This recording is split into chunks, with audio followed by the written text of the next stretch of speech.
You're listening to DraftKings Network.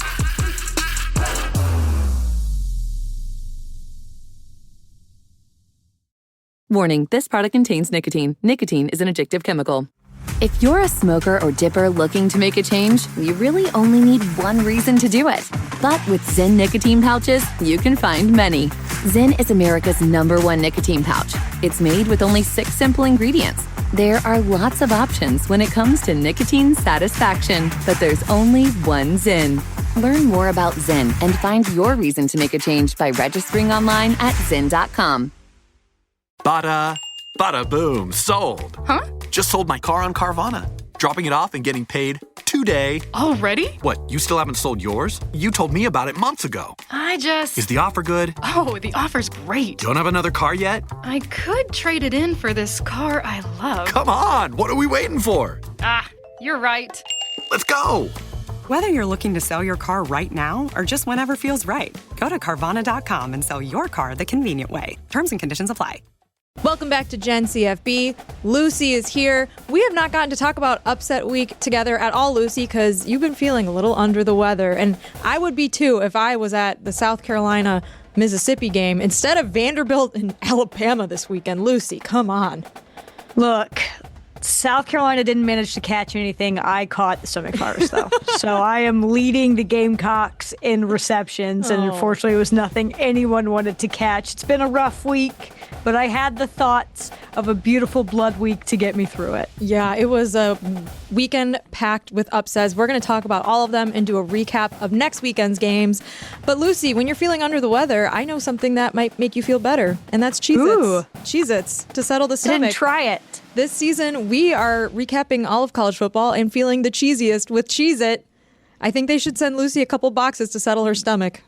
I think they should send some to my dad, too. He did a lot of cleanup, so he deserves some Cheez-Its, too. Oh, man, Lucy. Well, at least you were back at home and not puking through 120-degree weather down here in Miami, so I guess that's a small consolation.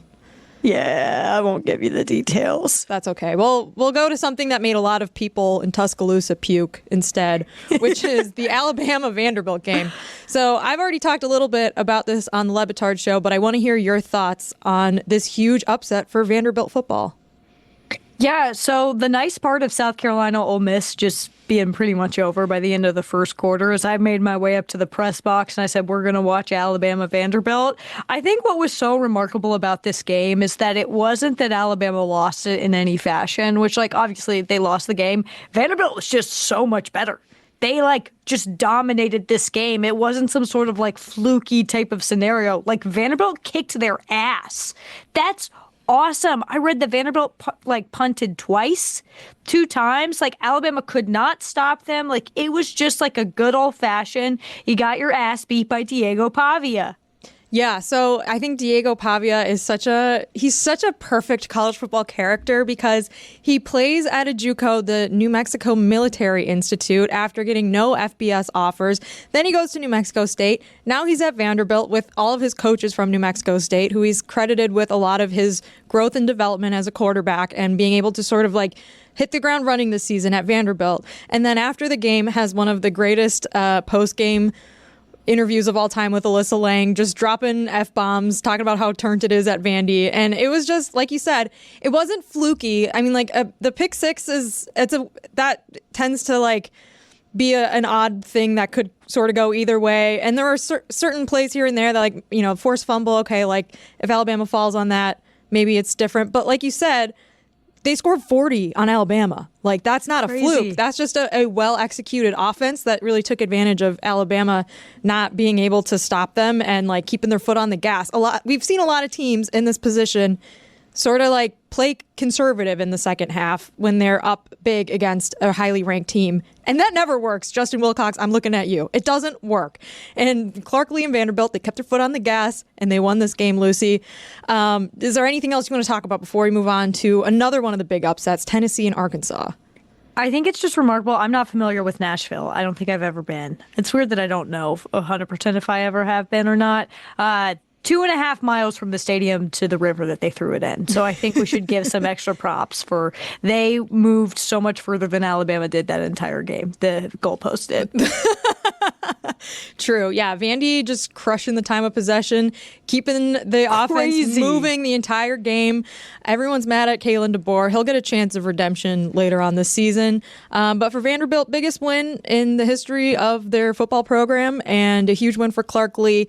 On the flip side of that, Lucy, a big win for Sam Pittman this past weekend against Tennessee at home. Arkansas unranked coming into this game. Tennessee, the fourth best team in the country in the AP poll. Arkansas ends up winning at 19-14. Tennessee had the chance to go ahead on the final drive. I think they let Arkansas score at the end. I know there was maybe like some debate over that, but then they let them score. They got the ball back. Yeah, they got the ball back, and the last offensive drive for Tennessee was rough. Nico Iamaleava ends up running out of bounds with time expiring. Didn't get a throw into the end zone. Didn't throw it away. Nothing. Just runs out of bounds. Lucy, is this just a Tennessee team with a good offense but a young quarterback? Is that what we're watching? Yeah, I mean, I feel like that's the fairest sort of takeaway from Tennessee. Their defense is very good. Like, it's a little weird to see. I think Tennessee's defense might be better than their offense, which is something that I never thought I would say. That final play was just like the most just like freshman shit ever. And like, I get it, I don't know how to play in that environment. That's like a first time thing.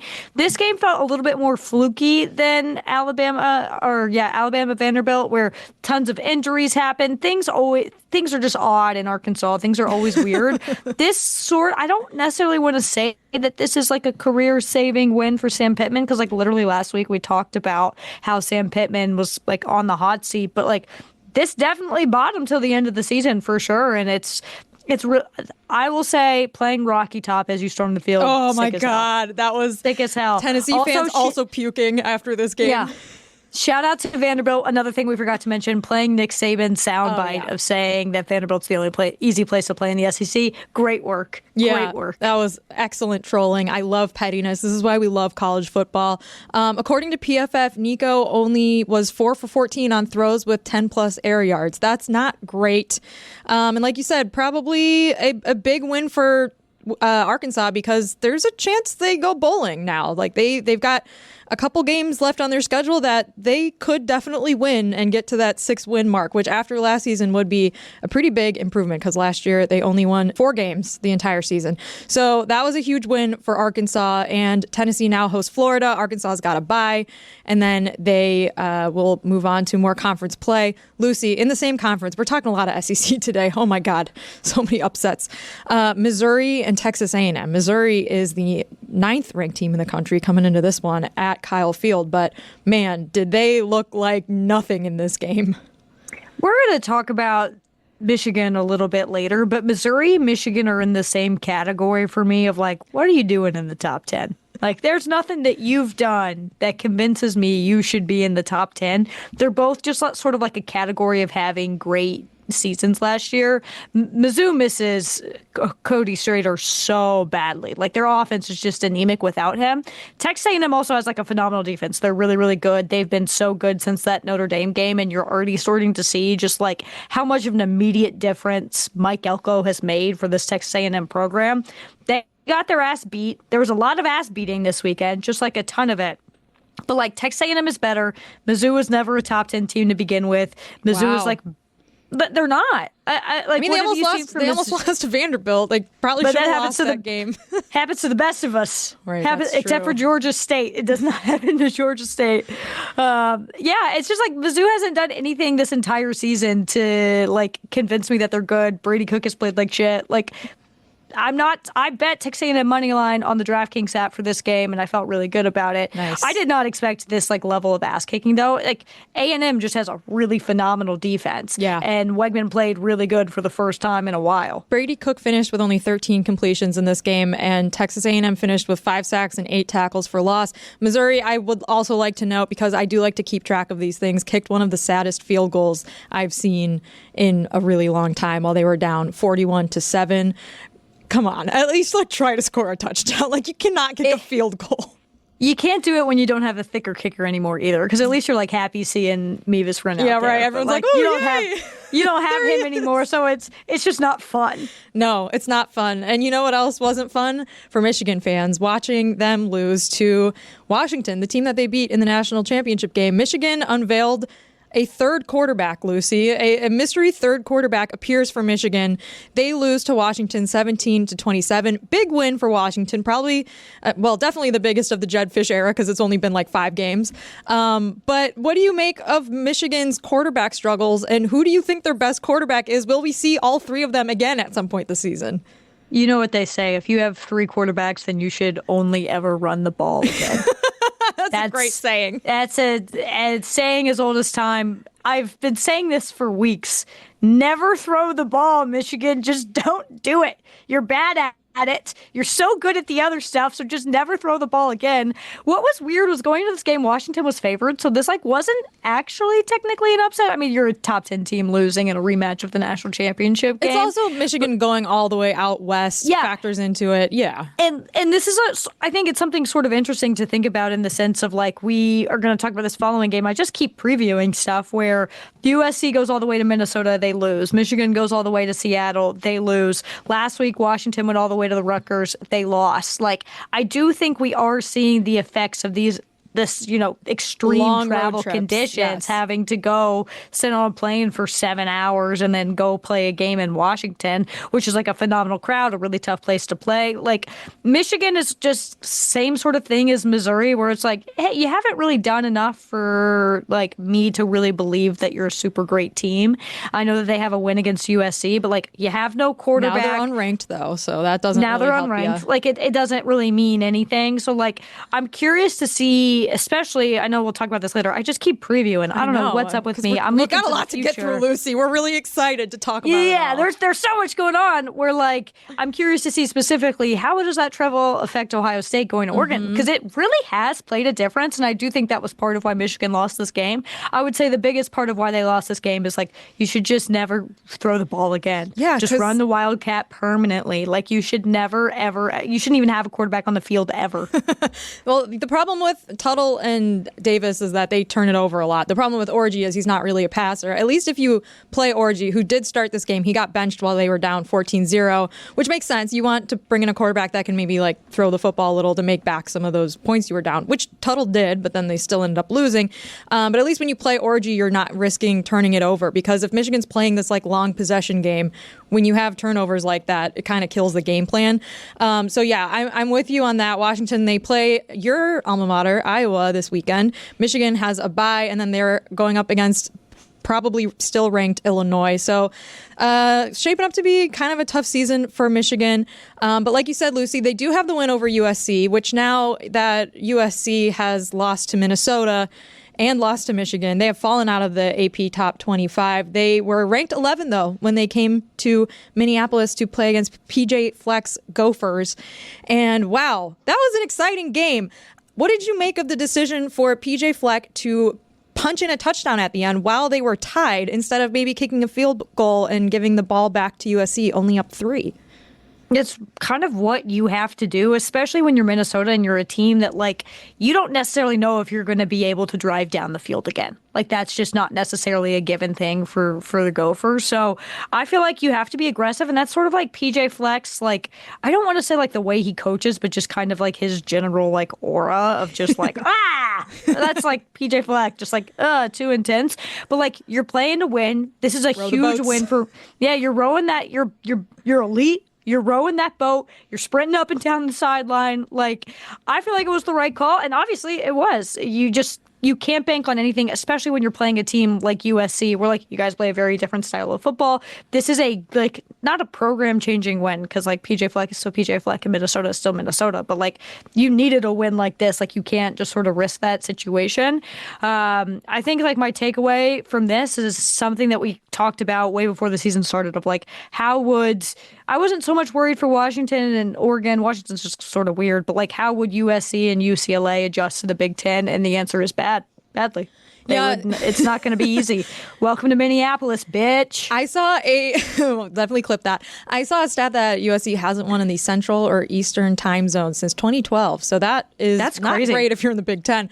But yeah, to his credit, PJ Fleck was like, hey, you don't get many chances to beat the number 11th ranked team in the country at home. So we wanted to score a touchdown there. And obviously drama at the end because initially was not ruled a touchdown, then they overturned it.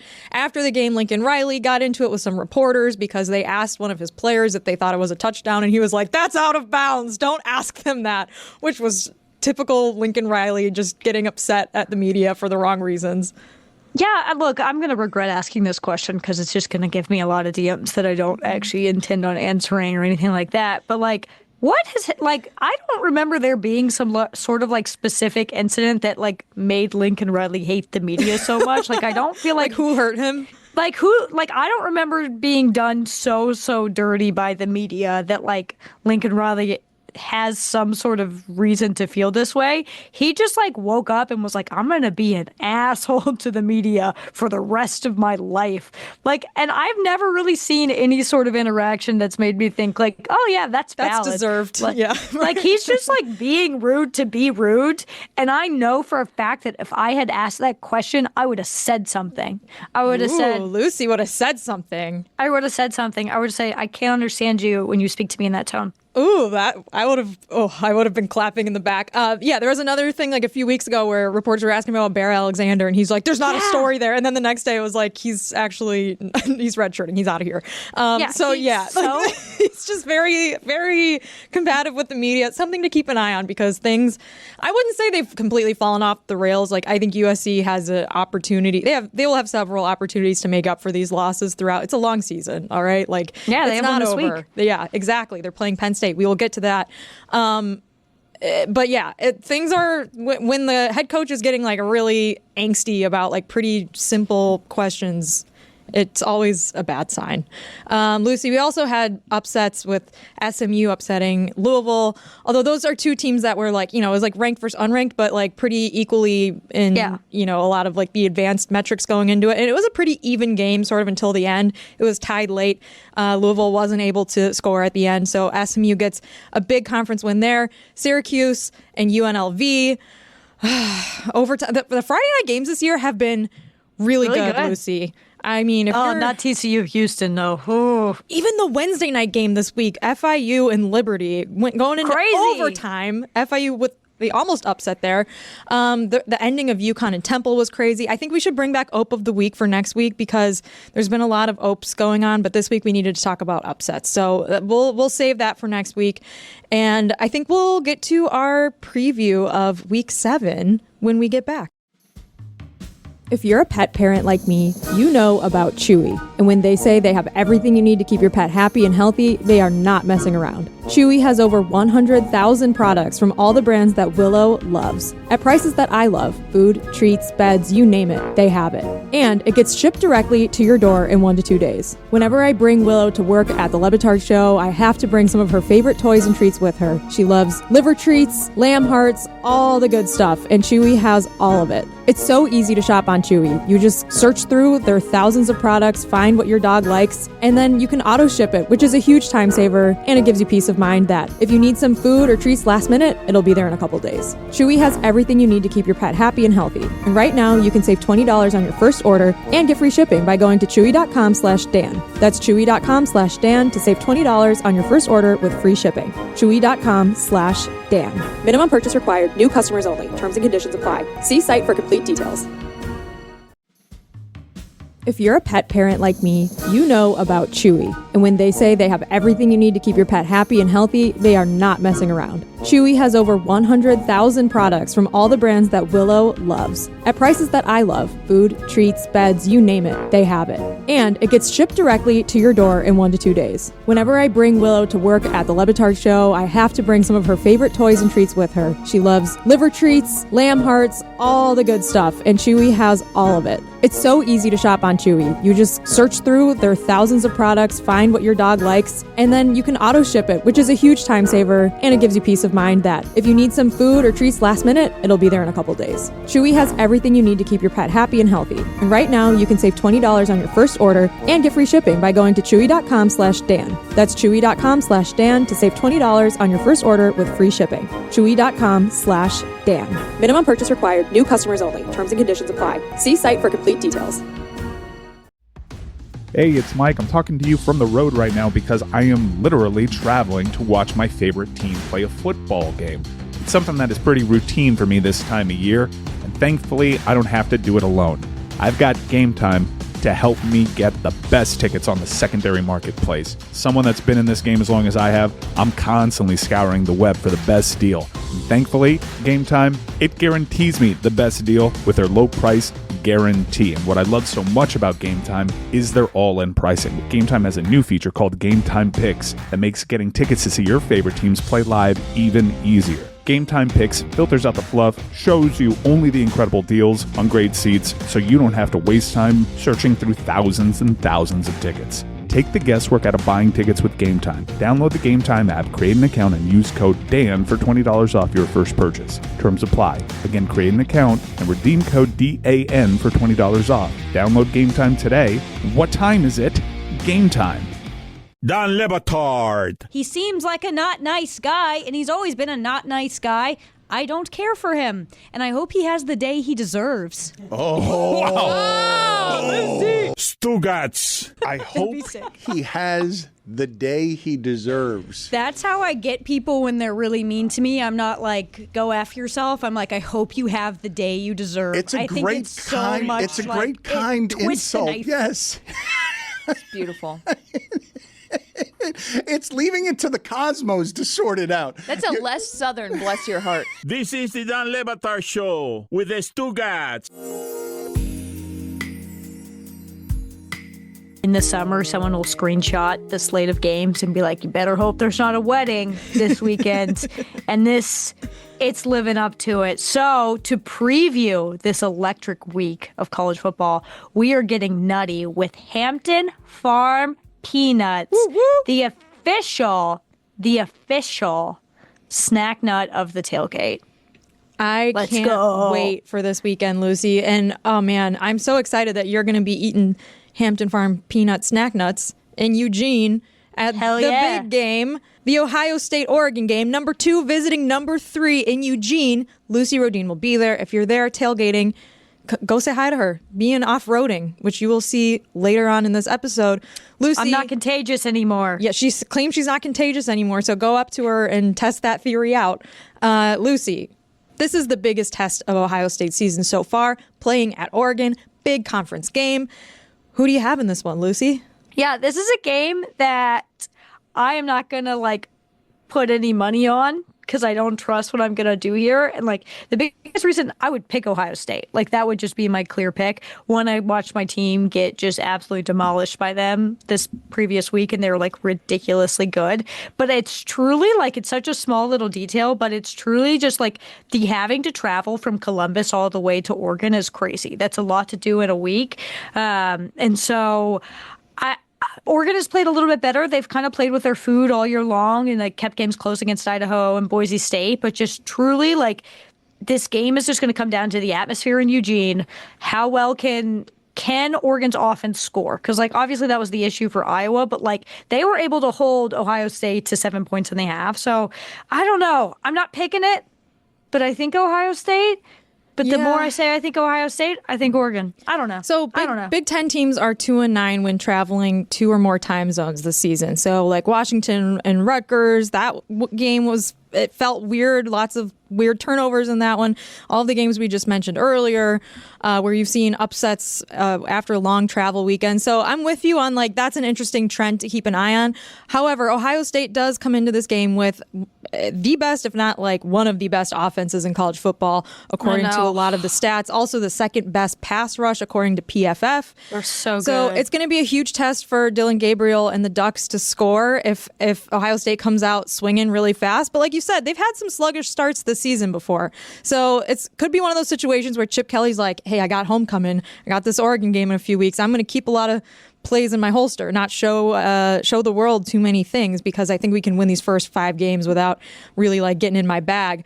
So I wouldn't be surprised if we see some new stuff from Ohio State's offense in this game. But Lucy, Oregon, they're still solid. They've got a good offense. They've got a good defense. They're the number 3 team in the country right now. And so I think it's going to be a close game. But if you want to go off of the time zone trends, you pick Oregon at home. It's a really difficult home atmosphere. But if you want to go off of like stat sheet for the first half of the season, even despite the fact that Ohio State, like we said, hasn't had a huge, crazy like top 10, top 15, top 20 even game, Ohio State's looking like the slightly better team on paper, but that's why we play the games, Lucy. Oregon's offensive line, I feel like, is going to be a big thing. They looked really shitty through the first few weeks of the season. They pulled it together against Oregon State. Like, if they can protect Dylan Gabriel, he can make plays. Also, just like, don't even worry about Jeremiah Smith. He's just going to do whatever. Just if you stop everybody else, you'll be chill. You just let him do his thing. Don't even bother. Just put all your resources elsewhere. Yeah, I think if we're also going off Lucy's record at games, like I have Ohio State in this one. No offense, Lucy. Oh, yeah. I know Alabama ended up winning that game, but like it's they lost to Vanderbilt the next week, so I think you still cursed them. Just saying that. Hey, look, I watched Ohio State Lucy play this week. Unfortunately, I get what's going on. I get it. Earlier in the day, 3:30 on ABC, Texas and Oklahoma. Texas is a big favorite in this game, Lucy. And like we said on the show earlier this week, Oklahoma's offense has really struggled this season. So do you see any way in which Oklahoma can win this game despite being a 2-touchdown underdog so far on DraftKings? Yeah. Yes, I do, but not by any logic or reason, just by the fact that it's Red River and nothing's right at Red River. Like, it's just like the whole aura of that game is super weird. I can't remember if Texas was a big favorite last year, but they definitely were a favorite last year to beat Oklahoma. Oklahoma won that game. This is just like kind of a game where it's like, I hate to say the cliche of like throw the record books out. But Taylor like, just said that in my ear. Yeah, it's so cliche. I hate saying it, but like, it's a big rivalry game. It's the type, and it's a weird game. It's not at a home stadium. It's 50-50. Like, you're at the state fair. Like, there's funnel cake in the air. Like, there's something's like deep fried off. Pop-Tarts. Yeah. Exactly. Deep fried butter. good. That's what I had when I was there. Yeah, so like Oklahoma's defense is elite enough to win games. Like, they're really, really unbelievably good. Their offense is just like pretty terrible. I don't necessarily know what the quarterback situation is. I think if they start that freshman, they're going to have a better chance. Like, Jackson Arnold is just like Hawkins. Yeah. He's not the guy, and like that's okay. Sometimes you just got to move on to your third quarterback, which that's their second, but it was more of a play on Michigan there, or your seventh. Who cares? But I would just say that like I do think Texas is going to win, but Red River is a game that like you just have to look at and just be like, I don't know, something's going to happen. I don't know what it is, but I'm going to enjoy watching it. It's going to be fun. Okay, well, before we go, we've got a couple minutes left. We need to talk about Ole Miss going on the road to LSU. Ole Miss, have they really been tested by a great offense yet this season, Lucy? LSU has a pretty good offense. Like, they're also very high. They're up there with Ohio State in terms of a lot of the offensive metrics. LSU's best defender is out for the season, Harold Perkins. So that's a huge bummer for them. But Ole Miss is a favorite in this game on the road at one of the most difficult stadiums to play night games at, LSU. So do you think LSU pulls up the upset here at home? Yeah, I actually think it's really possible with this game, just it being night game at Death Valley. Like, that's the cream of the crop. That's the top college football venue in the top time slot. Like, it's really hard to play. Ole Miss got it like turned around against South Carolina. I know South Carolina didn't put up much of a fight. I think like in Ole Miss's loss to Kentucky, they weren't losing to like any sort of prolific offense by any matter of fact. They were just kind of getting destroyed defensively. So like, I don't know. I'm sort of talking myself into Ole Miss right now because I don't think LSU's defense is like their pass defense up to par. Passing defense is bad. Their like EPA per pass is like around like 100th in FBS or something like that. You know what? I'm going to be vulnerable. I'm going to be honest, and I'm just going to say exactly what I know in my heart. I got no idea if LSU's good or not. I have no clue. I have no context. To be honest, I think that's a.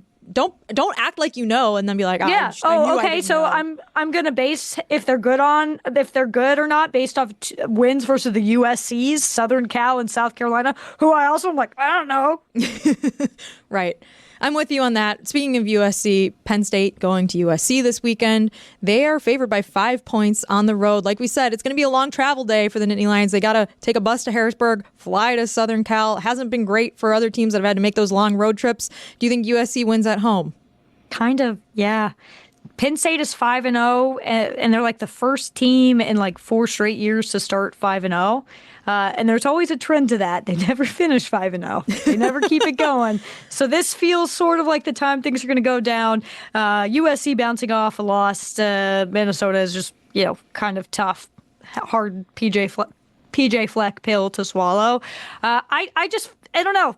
I feel like the vibes are saying USC is going to win this game. I think it'll come down to, like, can the Penn State big plays that we saw earlier in the year translate against a much improved USC defense? Yeah, watch out for the Penn State lack of or abundance of explosive plays on offense, but also Penn State's interior D linemen, very good, and USC's offensive line didn't look very good last weekend against Minnesota. That might be something to watch out for. They're bad. Lucy, before we go, South Carolina, Alabama, Cal at undefeated number 22 in the country, Pitt. Anything else that you want to? Any other upsets you want to call before we go? No. All right. Well, I do want to watch something that was upset, which was your tummy, because we're going to toss it to Off Rohden now. And little did you know you had a stomach virus this whole time. Yeah, well, you can see. Guess who gave it to me? We don't know. We don't know who in this video gave me the stomach virus. Tweet your guesses at us, Jessica Smetana, Lucy Rohden. Here's Off Rohden. What does your shirt say? Well, she loved the Cocks, but, go Gamecocks. Hi, Dan. We are here in Columbia, South Carolina for the Ole Miss South Carolina game, and we're going to talk to all these grown men about how much they love Cocks.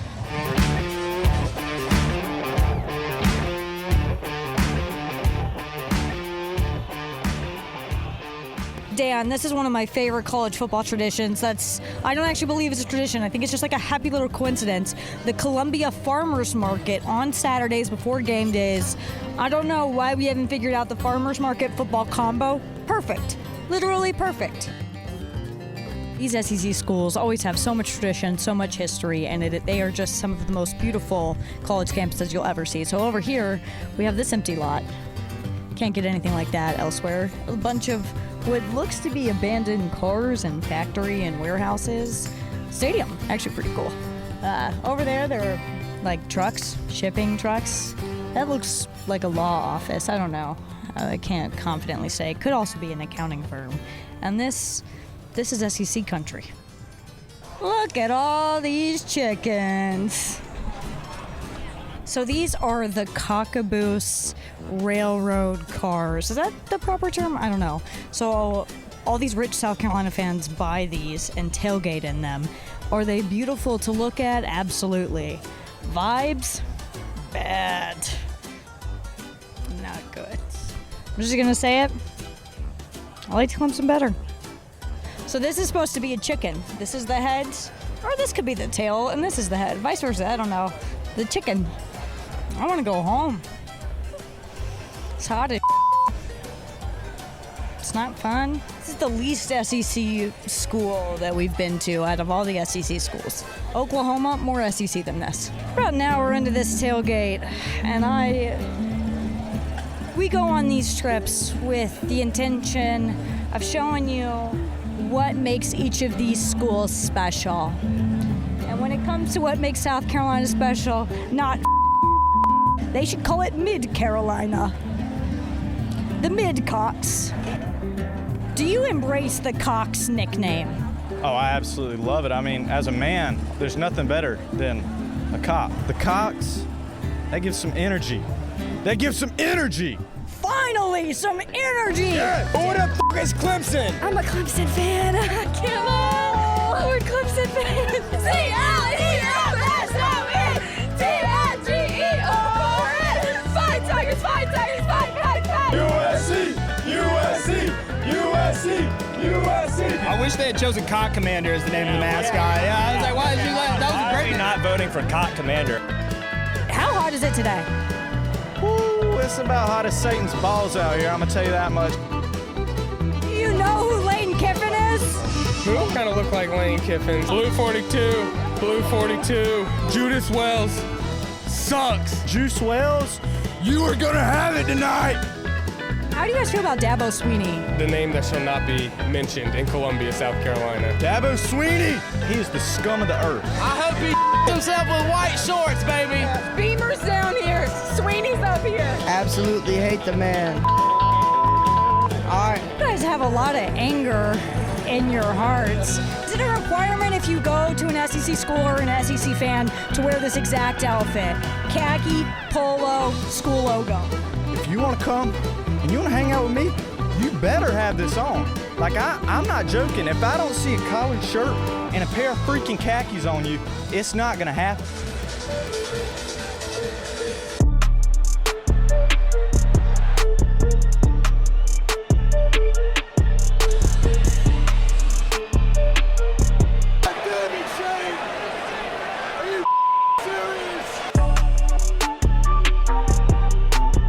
Dan, that was our trip to Columbia, South Carolina.